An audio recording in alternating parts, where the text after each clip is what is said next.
So I would love to get into just the story of Martin Newton, Okay. right? And so our introduction came when you were introduced as the athletic director of Yeah. Samford University, which I'm still my athletic director. If at some point 20 years from now, I'm like, nah, my AD Martin Newton. All right.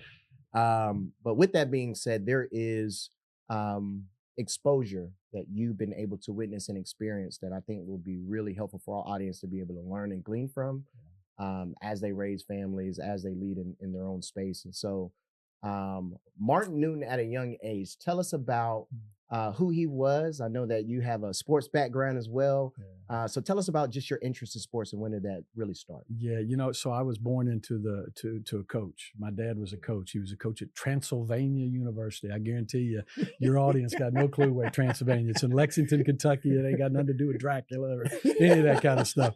But he was a coach, basketball coach, Yeah. and then he got the job in 1968 at the University of Alabama. Mm. I'll tell you a quick funny story there. So he gets the job. He's making $15,000 a year at Transylvania as the basketball coach, and he was teaching a class.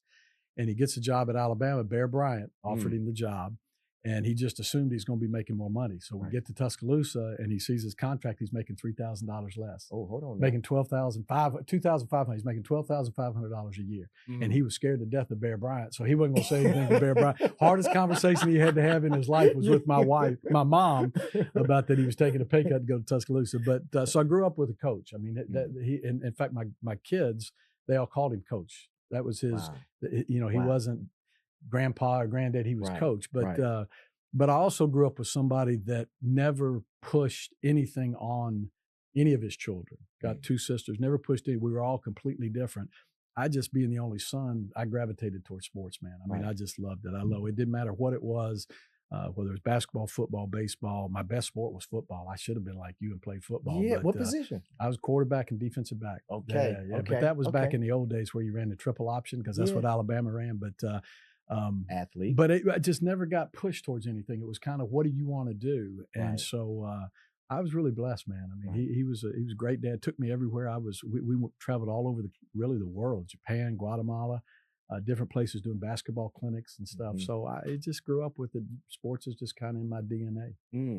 With that type of exposure, I know one of the things we tell the students in a classroom is that save your money and go get a passport. Yeah.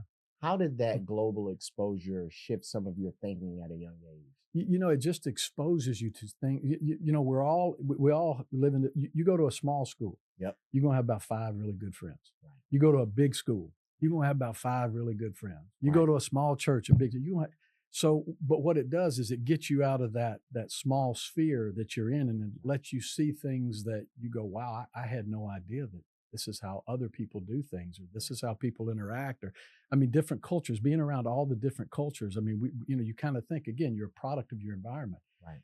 You get to see how other people do things and realize that, yeah, this ain't the only way to do stuff. There's a lot of ways to skin a cat, man. And everybody's got their own value system and their own beliefs, and that's cool. That's all right. Right. Right. Respect those. Yeah. And so that was the beauty for me, is just being able to be exposed to so many different people and backgrounds and ethnicities. And it just, I think it's really shaped the man I am today. That's incredible, and I feel like it is consistent with what the world knows about your father, C.M. Newton. Him being very intentional, but also at the same time, we'll just say grounded in the decisions that he was making. Specifically, once he moved to Alabama. Yeah. And so, while at Alabama, there is a number of wins that he was able to establish. One being recruiting the first Black athlete to the University of Alabama. I believe Wendell Hudson. Hudson. Yeah, Hud. Shout My out big Wendell brother. Hudson. I Yeah. think